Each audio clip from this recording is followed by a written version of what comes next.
Hello all, welcome back to the API series. Today we'll be talking about filtering Business Central APIs. If you haven't followed the series, I would highly encourage you to go back because let's just do a quick recap what I have covered till now. So we did talk about what is an API, an introduction to Business Central APIs, then different authentication method based on are you on-prem or are you on Business Central SaaS. So do you need to use the basic authentication or OAuth and how you set them up. Then we did set up the Postman and REST API client in the last video. And then we also tried to get some record via APIs in the last video. Now, when we get a record, we surely would like to see the possibilities of how we can limit the records that are being written from my API call, as you do in your Business Central AL code. So that's what we'll be covering today. So if you haven't watched any of these videos, I would highly encourage go back into the API playlist in channel and watch all these videos because otherwise you might not understand what we are talking about. If I'm not wrong, there are 4 videos already for these 5 topics that I have. Here's the playlist for it. It starts with an introduction to APIs, API origins and evaluations, and then authentication, and then setting up the REST client and Postman. So I'll not be covering any of that in this video. I'll just be covering the filtration part. So without wasting much time because our last video went a little bit longer, I'll just quickly dive into the demo directly to start using the filtration. So the first thing that we want while we think about filtration is to do comparisons. And these are the comparison parameters that are supported with the OData or API endpoints that we have. We can do an equate, as in is this value equal, then only fetch those records. If the value is not equal, then fetch records. If it is greater than certain value, if it is greater than or equal to, less than and less than equal to, which are very common, right? So let me open my Postman and let's quickly check that. So as a Postman, I'm not going to do this time on on-prem and then on SaaS because till this point, I'm hoping you understood that it doesn't matter. What changes is the URL, and what other thing changes is the authentication method that you have on on-prem versus SaaS. Okay, so let's dive into it, and let me add a new tab, and I'll call it as. Let's do these comparisons on customers, and I guess I already have. No, I don't have. So let me do this, and I already have company, and you know what I'm talking about, I guess. I'll get the company ID where I would like to test all these, and we'll append the word companies into it and paste the company ID, and then we want to get the customers. So it'll show me all the customers that it have in my Business Central database if everything looks good. It says I'm unauthorized, and it says it because did I change my key? Let me just see that. Okay, maybe I did, or maybe I didn't define it. So let me do the basic auth, and it will remember my username and password, and here it is. So now what we have is a list of all the customers that I have in Business Central based on the APIs, right? You can see each and every customer. This is customer number 1,000, 10,000, 20,000, 30,000, and 40,000, and so on and so forth. Now, if I would like to see customers with, let's say, country as US only, what I can do is I can just copy this and keep this in mind because it can be a little bit confusing. You need to add a slash, then a dollar, and then the keyword is filter because you are filtering something, and then equal to what field you want to filter and the property that you want to filter on. I'm doing an equate, equal to, and the value in single quotes if it's a text, right? So at this point, this is US, and I guess there are some non-US customers. Or let's do, okay, this is also US. I think there are some which are non-US, so let's do an NL just to keep it simple. So we should find the API should return me all the customers who have country code equal to NL. When I do that, you will see that my results have been filtered and it is not at this moment.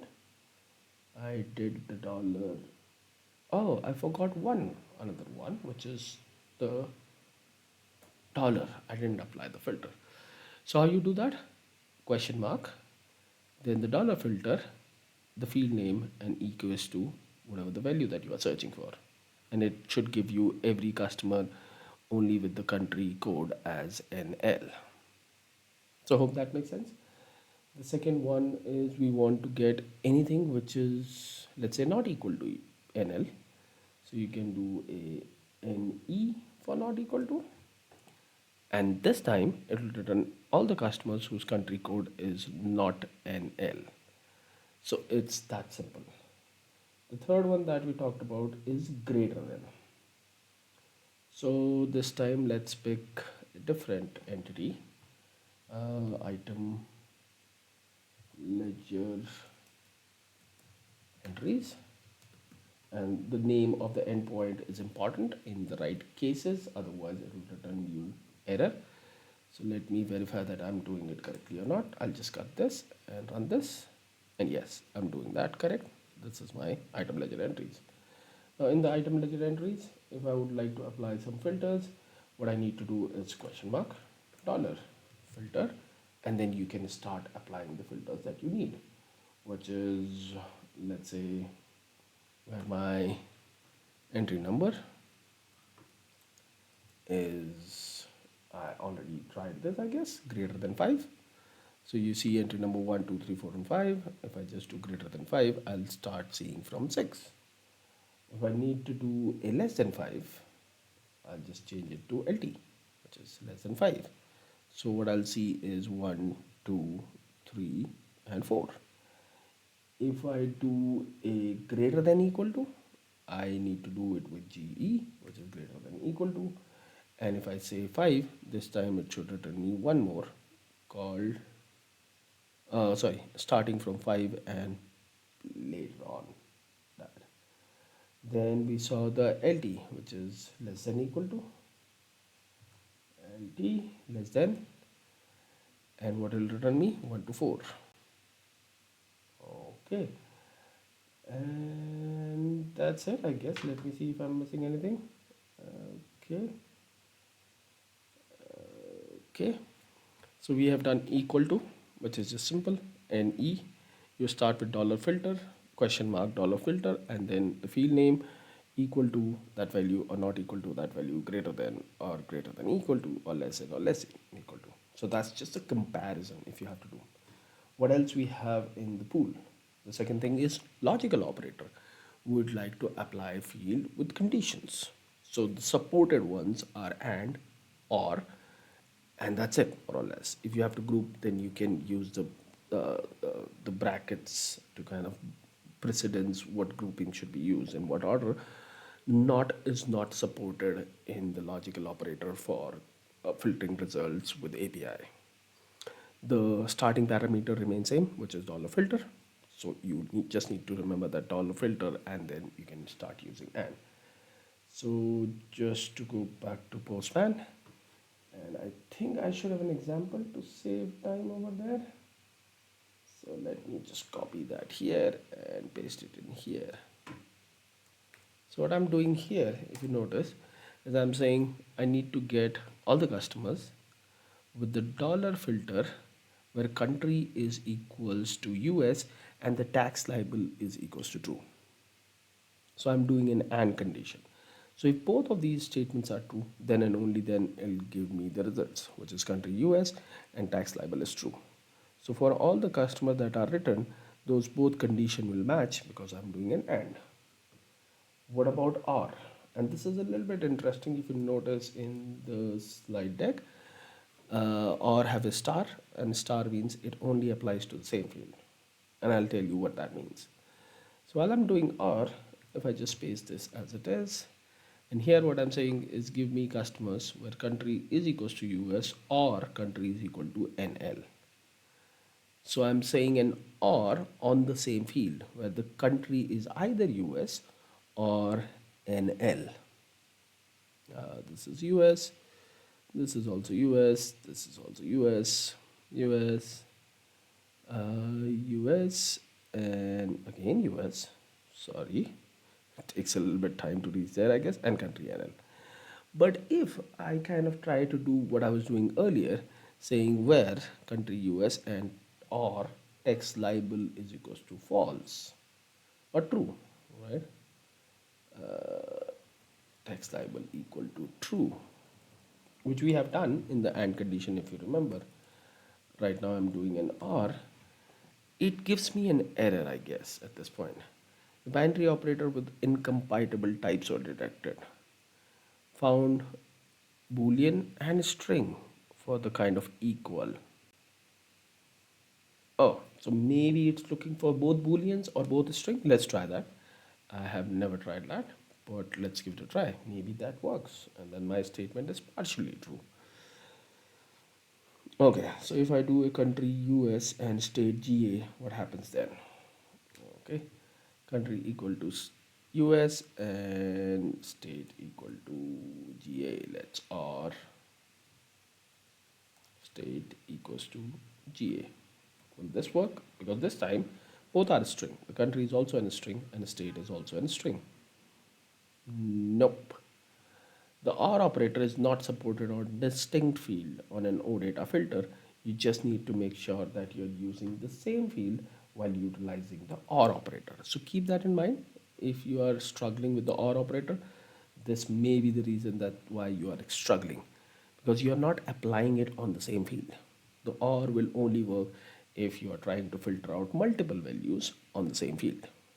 Hope that makes sense. Um, so while we are talking about this is not listed here, but what if you have to do a range, like a set range, right? So an example would be something like this, and I hope this is visible. I haven't zoomed it, but here's an example where I'm saying give me all the customers where the filter is the balance due is greater than 100 and balance due is less than 100. So I'm looking anything which is greater than 100 but less than 2000. So what it returns me? The balance due filtration based on a range that I have specified. So right now if you see, I see 1736, I see 822. So just let me change this number to 900. This record for customer number 50,000 should be removed. Let's run through it. The first one passes this test, and that's the only customer. So if you have to do a set filter more or less from an AL or a Business Central perspective, you do it like this. The field greater than a value and less than a value. And then you can be more creative as you are, obviously. Better than me on that. Okay. Moving into the next pool of comparison operator. Now it's about text. You can search for a substring using the keyword contains. You can look for that is a text ends with a particular type of string, or you can also look for if a text or the first string that start with that parameter. I am not able to generate an example of concat. If somebody watching the video knows how to use it, just let me know into the comment section and that'll help others also. So let's try these comparison operators. If I've written it correctly, maybe I'm not, but that's okay. These are the text written text-based operators which will help you to compare the text into it. Okay. So what would be the examples for it? Okay, if I'm looking for all the customers, right? So what I'll be doing is I need the customers. So let's open the customers here. I just cut this, send this. and I would like to see all the customer whose let's say display name have the word the. Okay, so the way it works is you append this. Let's keep doing what we do, dollar filter, and then we do is equal to contains, and then we do the display name equal to the. Okay, so what I'm saying, anything with the display name the should be visible. So like this one should not come into the picture at this point. So let's do a send. So I get the display name, the Canon Group PLC. The other one that I get, the David Shop. And are there any more? No. So anything where I'm looking for contains, I guess it should be able to pick from the middle because it is looking for the substring. So if I use the word group, it should still pick this. It is not the begin or end one. So it picks the group that it's here. And are there anything else? Nope. So you can utilize the contains like a substitute string or not substring if you are looking for a substring in a text string, right? That's where your contains is used. If I'm looking for start with, what I'll have to do is anything that starts with in the display name with the keyword T or TH, the two words. Let's try that. The Canon Group, correct. The device shop, correct. What if I do a T? The Canon Group, the new one, and the device shop. So with the start with, it will look for that many number of characters in the field that you are searching it for. So if you specify two characters, it will look for two characters. If you specify one character, it'll just look for one character. So based on whatever your search parameters are, you can just tweak that. So if I do make a TR at this point, it should only find this record. Okay, that looks good. Now in the same way, we have a end with where the text ended in a certain style. So what you can do is you can do a end with whatever the field is and what it ends with. Let's say D. So anything that ends with D in the display name will be shown here. And it's very important to understand these filter parameters because that limits how much output or the return that you're getting from your API, which will make your life easier, right? Like a very common situation is I would only like to see a record which have modified in last half an hour. And if you have noticed, all these API have the last modified date time. That tells you, oh, and this seems to be in UTC, so you will have to convert your date and time to UTC. But then you can filter on based on last half an hour or the last time when you fetched, you stored the value. So these filtration parameters help you to limit the number of record that will be returned from your API call. So that makes sense. Again, a reminder, I have not covered concat. If you know how to use it, just let me know into the comment section. Okay, so that majorly covers the basic ones and one type of filtering where you are filtering the records that are returned from your API. But then there are others which are super cool. How you utilize them, we'll talk about it. Now, the first one is select. Now, you might hear this from the other parties that I don't want to get, and let's this time play with sales order. So let me just copy the URL for sales order and then I'll explain you what I mean by that. So there's an external party who's trying to consume these API endpoints that you have told them that these are the API endpoints. And they're like, I don't need all these detail. I just need three fields that I want.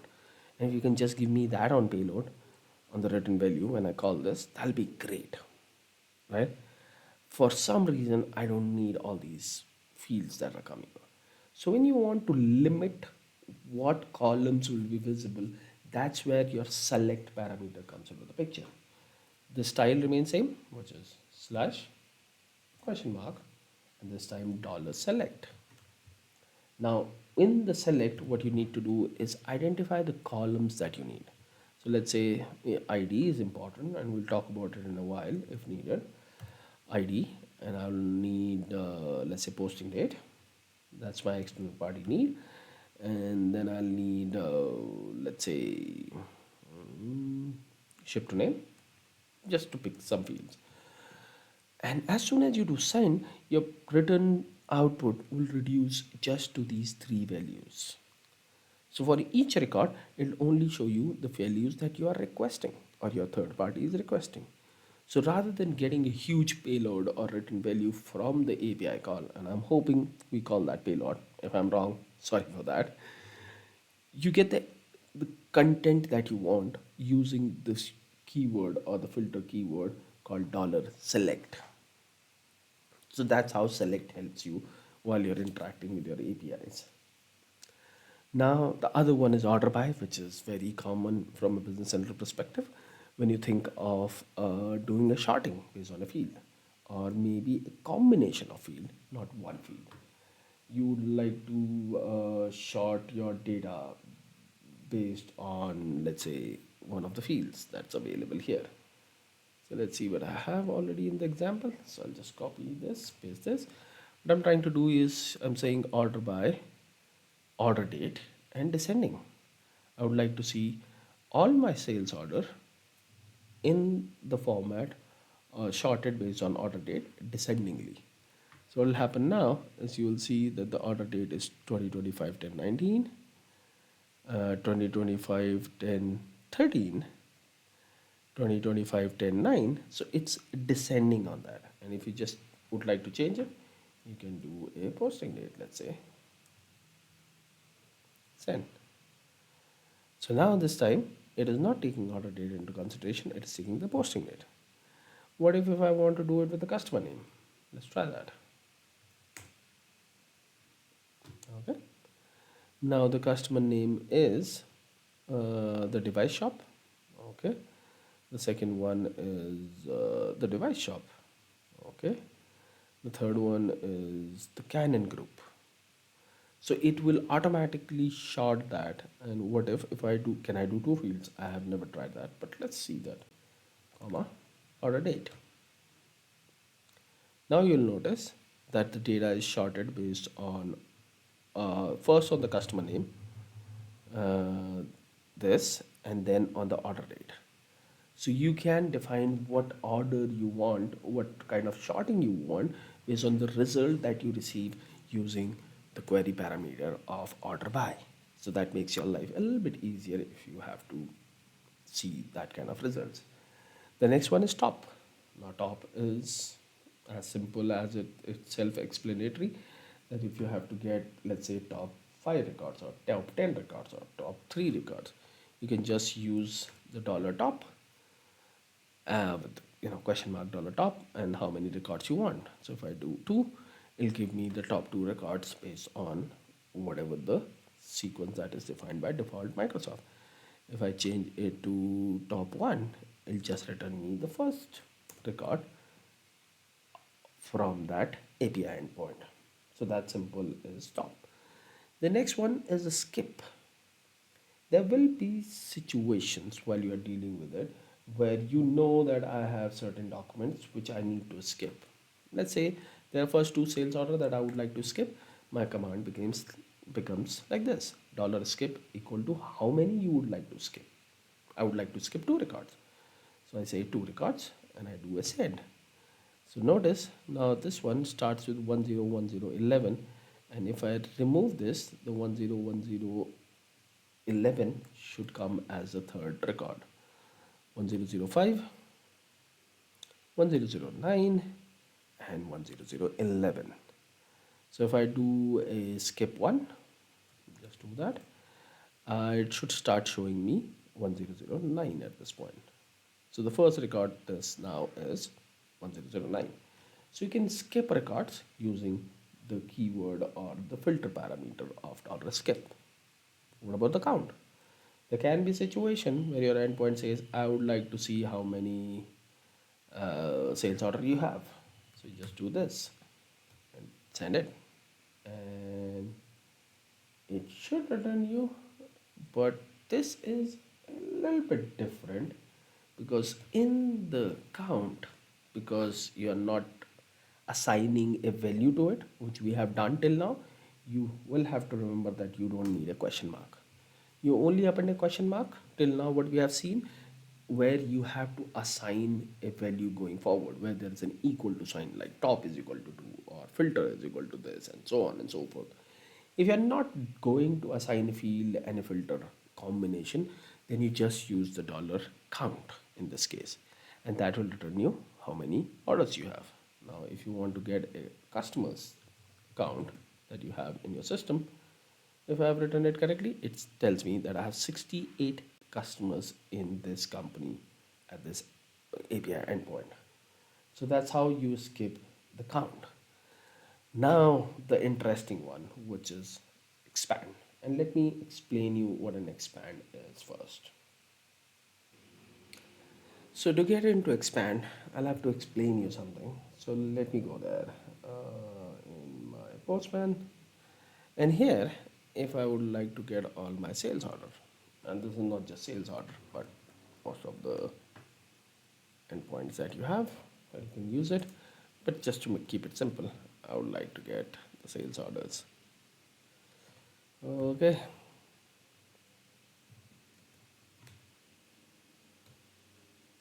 okay, I'm surely writing it correct. Okay, so here I am on sales order. Now, if you look at it, it shows me certain fields here, and it ends at the email, right? So let me just limit it to this particular record. How you do that, I'll come to that in a while maybe. So let me just, or let me do a top one. How I do that? Dollar question mark dollar top is equals to one. This is one. Okay. So as one sales order. Okay. Now we have talked about it that this output, the value that you are returning, is based on the fields that are defined on APIs. So let's open the Microsoft API extension that we have on this on the sidelines. This is my sales order API, and let's try to follow this from begin to end. It says give me the ID. Okay, I have the ID. Okay. The number, I have the number, and then external document number, order date, posting date, customer ID, customer number, customer name, bill to customer, bill to customer name. Now this is ship to name. I'm here, so let me drag it a little bit. Ship to name, ship to contact, so on and so forth, so on and so forth. And let me come here to the email. Where is email? Okay, let me see where is the requested delivery date. Do I see requested delivery date? Yes, here. Now notice here what happened. Till requested delivery date, I had all the fields from top to down. Whatever I see here on the design, I can see it here. After requested delivery date, there is something called as part. People who are from Business Central domain will say, oh yeah, this part will be showing the dimension attached to this particular order. And then I have another part called sales order line, which means it will be showing me all the lines associated to this order. And then there is a normal field called discount amount, which we can see here. But somehow, between these two lines, there were two parts which are not visible right now. To make them visible, I'll have to use the expand. I understand what you're thinking right now, hopefully, which is, oh, Saurav, you are showing us the design on the right hand side of the page, and on the left hand side, you are showing us the output. But maybe I'm not a developer, or maybe I don't want to give access to my source code from Microsoft to my external party, the third party. How I know what parts are added into this particular endpoint? There may be one, there can be two, there can be five parts into each, right? Let's look at what other parts are here.